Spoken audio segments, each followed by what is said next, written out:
Halo teman-teman, ini dengan saya Bonifalo and today I wanna talk about something. Saya mau ngomong tentang sesuatu ya, terutama tentang buku yang saya bacakan hari ini. Dan ini bukan buku yang baru ya, mungkin baru bagi teman-teman yang Muslim atau yang lain-lainnya, tetapi untuk yang dari Kristen entah Protestan or Katolik, dari Katolik atau pokoknya dari Christianity pasti tidak baru, yaitu tentang kitab Kejadian.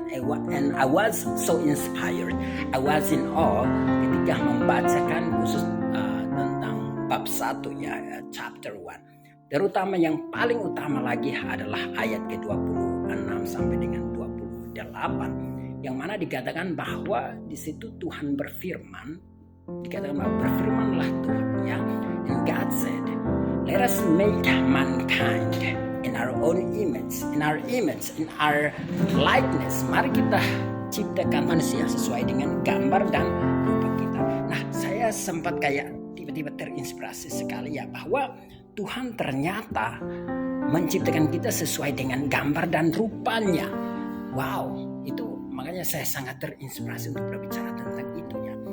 Bayangkan kita ini manusia yang hina dina, tetapi Tuhan betul-betul mengambil waktu, took time ya, untuk menciptakan kita sesuai dengan gambar dan rupa kita. Makanya saya mengambil kesimpulan bahwa we are a masterpiece of God. Kita adalah ciptaan Tuhan yang paling baik karena Dia menciptakan kita sesuai dengan gambar dan rupanya. Jadi kalau Anda mau tahu Tuhan itu seperti apa, ya lihatlah kawanmu, lihatlah sahabatmu. Bayangkan sudah dikatakan dengan jelas bahwa Dia menciptakan kita sesuai dengan gambar dan rupanya.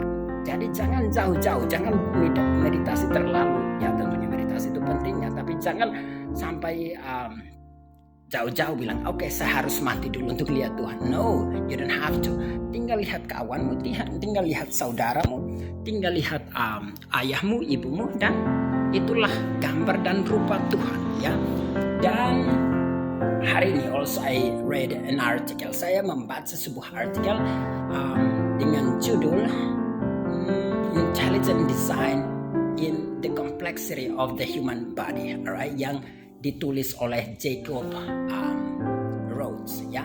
Di dalam situ dikatakan bahwa tidak masuk akal kalau Anda melihat dunia ini, terutama manusia, dan Anda tidak menyadari bahwa ada seorang pencipta yang luar biasa di balik semua itu. Bayangkan saja kekuatan otak Anda ya, kekuatan otak Anda. Atau ya tentunya kalau kita melihat keseluruhan tubuh kita, kita harus bangga ya. Tapi salah satu contoh misalkan kekuatan otak Anda. Bayangkan in a split second, dalam waktu yang sangat singkat. Contoh, Anda megang api ya. Anda pegang api dan dalam waktu yang sangat di bawah 1 detik, tangan Anda mengirim signal ke otak Anda dan diproses secepat mungkin supaya dikirim kembali ke tangan Anda sehingga Anda bisa menarik tangan Anda dengan begitu cepat. Ya, itu adalah sebuah kekuatan otak yang luar biasa. Like it is so powerful. Our brain is so powerful karena ada orang yang sangat hebat atau ada pencipta yang sangat hebat yang menciptakan kekuatan otak kita. Sempat ada sebuah eksperimen terutama by Ryan Whitwell. Ini adalah seorang yang luar biasa. Dia membandingkan kekuatan komputer dengan kekuatan otak kita, dan ternyata ditemukan bahwa 1 detik aktivitas otak kita itu setara dengan 40 menit 82.944 prosesor. Bayangkan 1 detik kekuatan otak kita itu setara dengan itu. Makanya sampai saat ini belum ada yang se-powerful otak kita ya. Itulah alasannya kita harus we need to take time. Kita harus betul-betul gunakan waktu to be thankful, to be deeply thankful to the Lord our God, untuk bersyukur kepada Tuhan karena kita itu diciptakan sedemikian luar biasa menyerupai gambar dan rupanya. Dan betul-betul kita kita saksikan bahwa kekuatan itu ya, otak kita itu sangat luar biasa. Atau misalkan dalam sebuah tulisannya saya ingat Dr.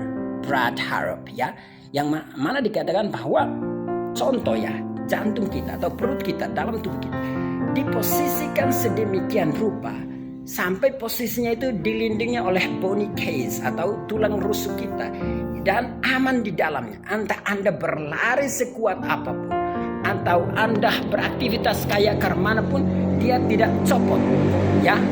Perut Anda tidak copot, jantung Anda tidak copot ya. Dan itu hanya bisa diposisikan oleh seorang pencipta yang luar biasa. Komputer saja ada pencipta, bagaimana manusia tidak ada.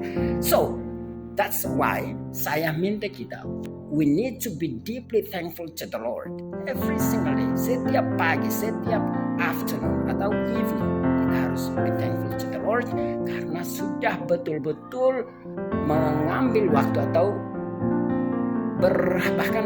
bermeditasi dan menciptakan kita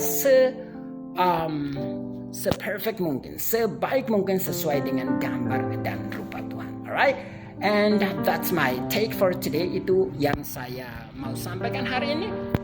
Dan mari kita sekali lagi mengapresiasi kebaikan Tuhan. Dan kalau Anda lihat ciptaan Tuhan yang lain juga sangat luar biasa, dan itu hanya menguatkan kesimpulan bahwa there is God, right? Ada Tuhan dan Tuhan itu menciptakan kita, and I believe that Dia selalu melihat kita dari atas, and we just need to be thankful to that. Kita harus to the Lord, kita harus bersyukur kepada Tuhan karena Dia sudah menciptakan kita dengan sebaik mungkin. Alright, so that's from me for today, and saya harap inspire you. Maybe a little, I don't know. Tapi saya harap menginspirasi Anda. Alright, tangan saya sudah capek.